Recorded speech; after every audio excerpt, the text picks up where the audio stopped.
Among the many manga available and translated officially by Viz for the Shonen Jump app, there are a few axed Shonen Jump manga that are out of place, seemingly random ones with little following that got axed pretty quickly. Today we'll touch on one of these series, Takama-ga-Hara by Juzo Kawai. Full name, Takama-ga-Hara. Start date, July 9th, 2012. End date, November 5th, 2012. Total chapters 17. Juzo Kawai began his public manga career in 2006, getting an honorable mention for his one-shot Punch Drunk Monk in the 72nd Tezuka Award. Following this, in 2008, he would publish Chime Morio Yugen Shonen in Akumaru Jump, going on to put out a version of Takama-ga-Hara in one-shot version the next year in 2009, also in Akumaru Jump. This one-shot was either copy-pasted or remade and was entered into the 2011 Golden Future Cup, a mostly yearly manga competition Jump holds, which I have a whole video on if you'd like to know more about it. It didn't win sadly, with Hungry Joker by Yuki Tabata stealing the show. However, Takama-ga-Hara did get a full serialization in the following year in 2012. Takama-ga-Hara begins somewhat cryptically, showing us its power system, the Kamiwaza, and the titular Takama-ga-Hara, before quickly throwing all of that out for the time being and introducing the 5 Yamada brothers, of which the third brother, Yamato, is our protagonist. Unlike his 4 brothers who pursue strength through martial arts, he just wants to make manga. Unfortunately for him, he's pretty bad at it. There's some pretty funny jokes at the beginning, and I quite like the brothers, but I do think already with only a few pages in, we're getting swamped with new concepts, characters, and motivations. It's really overwhelming. The general idea of Yamato wanting to be different than his brothers is nice, with the moment on the roof with Musashi being a highlight of the first chapter. His brothers, while over the top, are very supportive of him and are a joy whenever they pop up throughout the manga. The next day, Yamato thinks he's received a love letter, which turns out to be an invitation to fight by a delinquent named Kyoji Fukuda. The delinquent insults Yamato's brothers, which he doesn't like, and he ends up unleashing a devastating punch, which is the first sign of his supernatural powers. The story at this point is a weird mix of gag comedy, with more characters being introduced like Yamato's manga friend Inaba, his childhood friend Mizuho, and the shady teacher Kukuchi, who keeps mentioning the Kamiwaza. Yamato also gets involved with a fight with a salaryman with this crazy razor blade power, which leads us to learn more about the world and Kamiwaza from Kikuchi, who has the ability to turn others into kanji, which he uses to keep them in books. I really love how well illustrated this ability is, and it's kinda creepy too. After one more fight with this creepy muscle guy, Yamato meets his new partners Kumaso and Izumo, other Kamiwaza users found by Kikuchi. In less than 10 chapters, so much has already been established, with Yamato having a whole bunch of family and friends, and suddenly the manga decides Yamato is now gonna go to Takama-ga-Hara, effectively removing all of those characters from the story. It's such an odd choice that could have worked better with more time and planning, I think. What's more is he doesn't even really want to go to Takama-ga-Hara himself, but this is just kind of brushed under the rug. To compensate for this change though, we do get 2 new characters. Kumaso, sadly, is a pretty bland and edgy rival type character who I have little to say about. His talking sword is cool, but I found it really confusing to tell who exactly was talking when it was involved.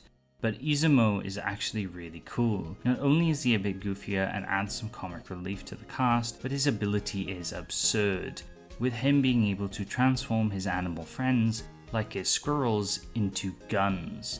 One of this manga's best traits is probably the unique abilities most characters have, most of which are really interesting and exceptionally well drawn and weird. Beast to gun, Izumo's ability is the pinnacle of this.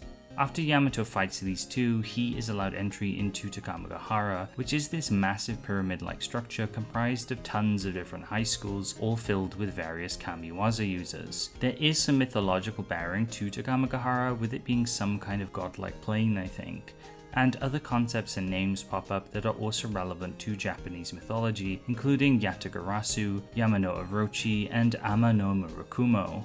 It's hard as a Western reader to really see what bearing they have on the plot, or what kind of subtext they could represent, and honestly, it serves to make the manga feel even weirder. As they enter Takamagahara, the trio are told that if they want to leave, they'll have to get these special school uniforms, which only one person holds in each of Takamagahara's schools. This leads them into one more fight against the duo of one large guy with the power to absorb and then fire sounds, and another small gamer boy who has the ability to control others like in a fighting game. This fight is pretty cool, there's some neat abilities being showcased, and it has some emotional weight, with the two characters bonding after their defeat, but they don't possess the school uniform they need, and they're told it probably belongs to one of the 4 bosses of Takeru's school, which they're currently in. All this build up is for naught though, as the final 2 chapters skip over all of this, with all 3 now having jackets and expanded powers. Mizuho has a sex change and is targeted by these new enemies called the Yomi, who are controlled by Lady Izanami, but our main trio easily beats them, with the manga ending on a spread showing the cast with Yamato vowing to protect anyone within his reach. It's a really rushed ending that shows you some of the ideas that might have popped up later on in the series, which is really disappointing, but at least we get this panel with Izumo showing off his new King of 100 Guns ability, perhaps one of the coolest and silliest single panels of manga ever. I don't think it's surprising why Takamagahara got axed, it's a bit of a mess. So much is introduced so quickly, only for it to be dumped a few chapters in. It does a decent job at juggling action and comedy, but at the same time, its jump to full-on battle shonen feels messy, especially when we consider Yamato's motivations. He's flat out dragged along with the story, and his whole manga making arc just ends abruptly. Yamato is also another big issue. He's kind of cool and kind of relatable, but ultimately a bit bland. He lacks any special sauce, and even by the end, his motivations seem to be the cookie cutter, I will protect people, which a lot of shonen protagonists get. I can't comment too much on the mythological aspects because while they might be a bit obtuse to me, someone more familiar with Japanese myth might find them more engaging or understandable. It does make this a lot more baffling why this had a full official English translation though. Battle shonen also filled Jump at this time, with the big 3 all being present, Hitman Reborn in its final chapters, as well as Beelzebub and Toriko. There wasn't really room for a subpar battle shonen series at the time, and through trying something different, Assassination Classroom, which debuted a week earlier, would find much greater success. I also think it's funny that the manga following Takamagahara's ending was Hungry Joker, the manga that beat it out for the Gold Future Cup. Not that Hungry Joker would last long itself though. Ultimately, while it did have some charm, Takamagahara didn't do anything to stand out and was pretty clunky with its characters and general plotting at the beginning, so I think it did warrant the axe. It is a shame since it did have some very cool ideas and some great art. I especially loved how Kawaii used sound effects like in the razor blade fight where all the sounds were razor blades. But what does the Discord think about it? Jisanime found the series pretty fun to read, but does poke some holes into the story structure and Kawaii's approach to writing stories, which is well warranted. We also got a response from Manga Crash, with him saying it's one of his quintessential axe manga, its rushed ending sticking with him even until now. And I definitely agree with his comment that it's more of a so bad it's good type of manga. It's worth reading for how wacky it gets. By the way, if you'd like another channel that talks about Shonen Jump, definitely check him out.